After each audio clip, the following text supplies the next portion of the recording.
spot right there? Uh-huh. There's 4 of them right up here. 5 of them. Ah, wow.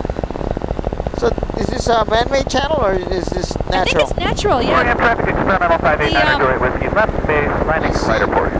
Where the water comes off the island, we're gonna go to the right. Where the water comes off the island, like the rainwater. Okay, go ahead and straighten this out now. Traffic King 6 Hotel, 5-minute call, east end drop zone. Well, now we're on the Dillingham Channel. Can you tell? There's a lot more air traffic. Alright, Derek. Morning, Tom. How you doing? We're doing great. We're Hollyville. We're going to be westbound to Cannon Point shortly. I'll let those guys finish talking. You're breaking up. Are they the aircraft? We're at Hollyville. We'll be westbound. We'll keep you informed. There's another turtle. Thank you, sir. So anyhow, where the fresh water comes down, we know when it rains, the coral doesn't grow there, so it makes like a natural channel. So we're back in the bumps, it looks like, because of the south winds, I think. Let's go up a little higher, see if it smooths out a little bit. So I'm just going to step on the gas. Yeah, pushing out actually helps a little. Don't have to push out too much because we don't want to get too steep and slow, right? Then you got to approach stall. Go ahead and give me a right turn. I don't want to go over the houses. Yeah. Woohoo! Smile.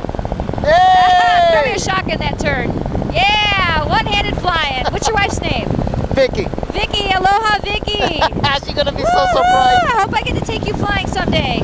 So this is what you do. She watches your video. You see what her reaction is to it. You know, oh, would you ever do it? And then if she says yes, just plan it sometime as a surprise. Right. Yeah. Right. If she says no, then you probably don't want to plan it as a surprise. But you know, of course, she gets a military discount too. Yeah. Yeah. So. Do you get military folks out here? Yeah. Doing this? Yeah, we do. We seem to get quite a few actually. I always appreciate it when the military comes out because it gives me an opportunity to say thank you for your service. Much appreciated. We were actually thinking of doing a little bit of advertising in the military newspaper. We don't advertise at all, and we're pretty busy, especially in the summer. We're full, but in the wintertime it's a little slower. So I thought, maybe if I wanted to appeal to any one group, who would I want that to be? And I would like to do it for the military because I don't know. Military folks are generally adventurous and they usually want to fly. You know, they're not like timid they're about more daredevil. it. Yeah. So I enjoy the company of most folks in the military, girls and guys. So we'll probably do a little advertising, see how it works out. Now, the guy Mel today. Yeah. Has he done it more than once? No, it was his first time, but he did come out a week and a half ago, and it was rainy weather. And it was one of those days where it was like, well, we probably could go up and maybe get you an hour flight, but we have way nicer days than this. And since he lives here, he was like, you know what, it's okay, we'll just go on another day. Yeah. So it wasn't like he had to go back to his job in Kansas on Tuesday, right? Right. So he had all the time in the world. So he booked it for. He said that his Sundays were good, so he booked it on a Sunday and came out today. So like a week and a half later. What is that? Much down better. there? Oh, it's a coral head that sticks up. Oh, that's like a whale or something. Yeah, in the wintertime, everybody thinks that's a whale, especially from a distance, right? Yeah. All right, let's see here. Anybody taking off? No. Okay, good. Are they still up on the air? I mean, high up. No, they're dropping down. When you go that high, you got to come down really, really slow. Otherwise, the cameras tend to fog up. Oh, I see. I mean, you don't have to. Because of the temperature If you weren't worried about the cameras, you could come down as fast as you wanted. But anyhow, so they'll probably come down kind of slow. I'm not sure what their altitude is yet.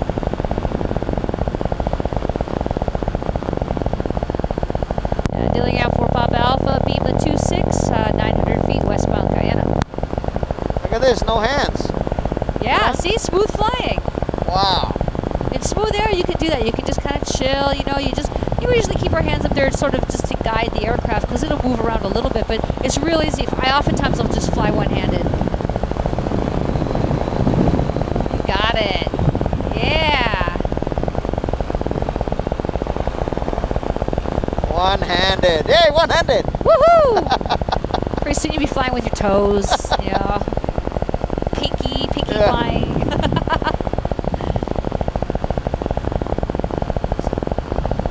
I saw. So we're gonna go out to Guyana Point. We'll do a little bit of a right turn. We're kind of heading over the beach here. Perfect. Sorry, you were starting to say? the gliders, I see them a couple of times when I was fishing out the Mokale. I think Mokale's further down, right? Mokale is right behind us. Oh, right behind us? Yeah. We did some fishing there. And then there was gliders coming through. Here you can see the windsock down there. It's almost down the runway, but a little bit coming from the mountain. You see it? And it's pointed. It almost looks like it's straight out. When it's straight out and staying straight out, it's 30 miles an hour. So it's probably blowing 20, 25 down there right now. So it's definitely filled in and picked up a little stronger. Yeah. It'll be challenging landing conditions. You'll get to see what landing in bumpy conditions is like. Lucky for you, I got about 3,500 landings, and all of them we've walked away from. So, you know, I just live around the other side of this island. Oh, you live what? Waianae side? Near Koalina. Oh, nice. You know, you had a hell of a drive then. I saw that there was no road that goes beyond Waianae and all that area. Yeah, there. Waianae. Nope. It goes Waianae, Makaha, and then right. I'll show you on the other side here. I wonder why they don't put no roads. There used to be. Okay, there used to be a railroad that went around this point, and there right next to the railroad was a little kind of an unofficial 2-track road, right? Right. But about 1951, they took the railroad out. As cars were real popular by then, and they really didn't need the railroad to transport goods and people anymore. So they took the railroad out, and they've kind of let the point just sort of start to go back to Mother Nature, you know. Oh. And you'll see when we get to the other side. This side has a real nice flat slope right here, right? Flatness. There's like the steeper part, but then it flattens out. The other side, it's like steep, water, right? It's like really, really steep. So it's quite expensive to keep the railroad and the road up. So right around 50, 60 years ago, they took the railroad out. So is that the end of the road right there? Yep, the end of the road is right here, the pavement. Then this all becomes like, 2-track, right? Like a 4-wheel drive. If you look really carefully, you can see how bumpy it is. Now remember, we're at 960 feet, so it doesn't look that bumpy. Right, but it is. But yeah, look how slow these guys are all going, right? So only 4-wheel drives and 2-tracks come through here? Yep, that's it. Quads and 4-wheel drives, that's it. More dirt bikes and stuff. Oh wow, that's. I mean, it would shorten my trip, you know. Yeah, but like most of the folks that live out here, we don't really want there to be a road out here because what it does is it stops it from becoming a thoroughfare. Yeah, the only people that come out here are people that want peace and quiet, and they want to come out here for a reason, right? Same thing on the other side. If you connect it, it's totally will change. And plus, there's a bird sanctuary out here. Point, 1-track inside, 800 feet. Right, a little closer to Dillingham, and we're at 1,300, but we're going to descend. No factor, you're about to go over. Clear B2, Eric. Thank you. So out here, you see on the ocean, there's some like streaks kind of going off this direction, right? Going across the waves. Those are the wind lines. They tell you the direction of the wind. I see. Now, when that smooth air, the streaky smooth air, hits the mountains on the other side, remember you get the turbulence, right? Look at how different the ocean looks here. High velocity winds, lots of white caps, but very smooth. Yeah. Over here, no white caps, but this would kick our butt. It really would. This is like super turbulent over here. So we're not going to fly into it, but we're going to fly right up to the edge. Kind of right about here. I figure your wife probably wants you back, so we'll So yeah, there is no road, huh? Nope, this is it. Not at all. So then you got look at how steep it is. Yeah. And there's Yokohama Bay, Makua Valley. Yokohama's my favorite beach. I love that beach. So there's not even really a way to get around. No, I mean you can hike it or you can bicycle. Oh, here we are about to get our ass kicked. Sorry, I see what you're saying. Our butt kicked. Our tushies handed to us on a platter. We'll go back out to the north. Dip the left wing, please. There you go. Excellent. All right. Oh, you got this wind figured out. Yeah, I do. And I could have guessed that it was going to get a little bit bumpy just because the winds are a little out of the south today. So it's making it a little. If you look from the bottom, you can see how fast you can go. You're actually going. But when you're up here, it doesn't seem like it. No, you really do cover some territory, though. Look, they're up there. To your right. Oh, they finally made it down to like something less than nosebleed level. All right. So we just kind of make our way back towards Dillingham now. We actually have a headwind, so it'll take us a few minutes to, go go back there. Flying into the wind is a lot like swimming against a current in a river. Dillingham, 4 Pop Alpha, flight at 2, kind of point, descending inbound, we'll call the pool. Sorry, you were. But actually, it seems like it's smoother. Going through the headwind. Right now it is not too bad. It could be that the winds have just switched around a little bit. Oh, okay. It really doesn't have to do with headwind or tailwind. It just has to do with what direction the winds are coming from. I see. Yeah, we got into a really good little rotor over there that was just like, you know. And you look at the ocean and you think, oh, it doesn't look that bad, but you can feel how strong that was on a 35-foot kite, right? So it's we were right there. See where that boat is? Just inside the boat, there's a gust. You can see it. So, you know, you just gotta kind of muscle it around a little more. So you've been around all these islands so much that you know where the rough winds and all that. And it's not hard to figure out, you know, once you kind of know how wind and mountains and turbulence works. You know, remember what I said with the water coming out of the faucet and then your hands underneath? So the mountains are like your hands. Smooth air on this side, bumpy air on the downwind side. But you handled it like a champ. Hey. True Army style. Whoa.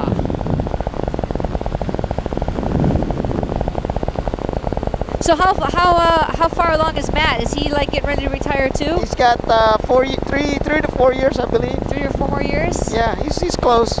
Does he have any more deployments, or is he done with that? He might have one more. Actually, coming out to Hawaii was a gift because. Oh, he's from the mainland. Yeah. Oh. Yeah. I'm talking about being assigned here.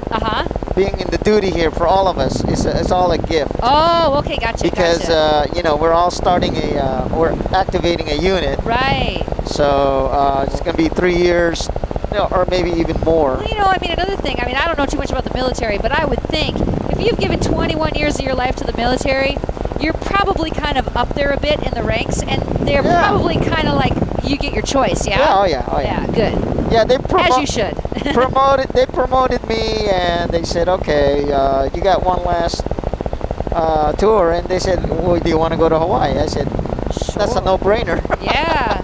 So what's your rank? I'm Lieutenant Colonel. Lieutenant Colonel. Matt's a major. What's that? He's a major. He's Matt. a major. He will get promoted either November or December, though.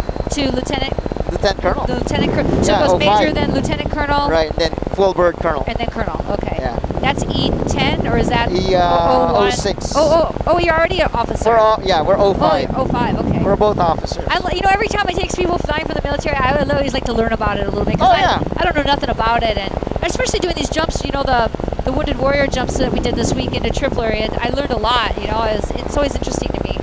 You know, this is probably, like you said, hasn't been advertised as much, but I think if the military sees this, some of those guys, they're, you know, they get excited about it. I got excited about it. I mean, in general, I think, you know, like I said, the military group, they're more adventurous than the average tourist that comes to Hawaii. I mean, I know this sounds really awful, and anybody watching the video, please don't judge me by this next statement, but I'm going to tell you, Tom and I can literally walk around Waikiki, and we could point fingers at who would never fly with us and who maybe would, right? You can almost judge those books by their cover. And I can tell you this because, I know it sounds really awful, but I can tell you this because I see the kind of people that come into my hangar every day. And I get this false sense of that's the people that visit Hawaii, right? But it's not. We go down to Waikiki and we're like, holy cow, look at all these people, and there's so many that are really overweight, or they're or they're a little more elderly, or they just I don't know, they just have this look like not the people we get, you know. They look a little more couch potato-esque down there, okay?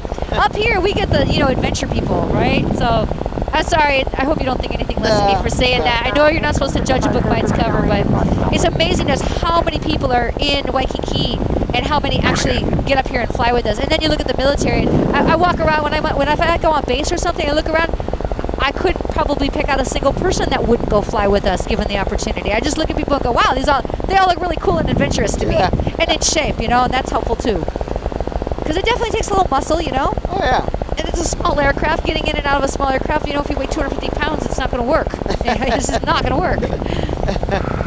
Dillingham Unicom Aztec 59 Yankee with Haleiwa, 3,000 feet, transitioning to the west, about 3 miles offshore. So we're pretty much like almost on our final approach, but there's a kids camp, the YMCA, and they've asked us to not overfly the camp. So we'll stay just a little offshore, just like this, until we get past that sandy point, and then we'll kind of cut in and line up on the runway. See how you do on lineup. You're kicking butt up here. You're doing fine, but lining up is a little hard, especially today. It's going to be a little challenging landing. So I'll let you try as long as you can. No, hardly anybody can ever line it up, and especially in bumpy conditions like this, it takes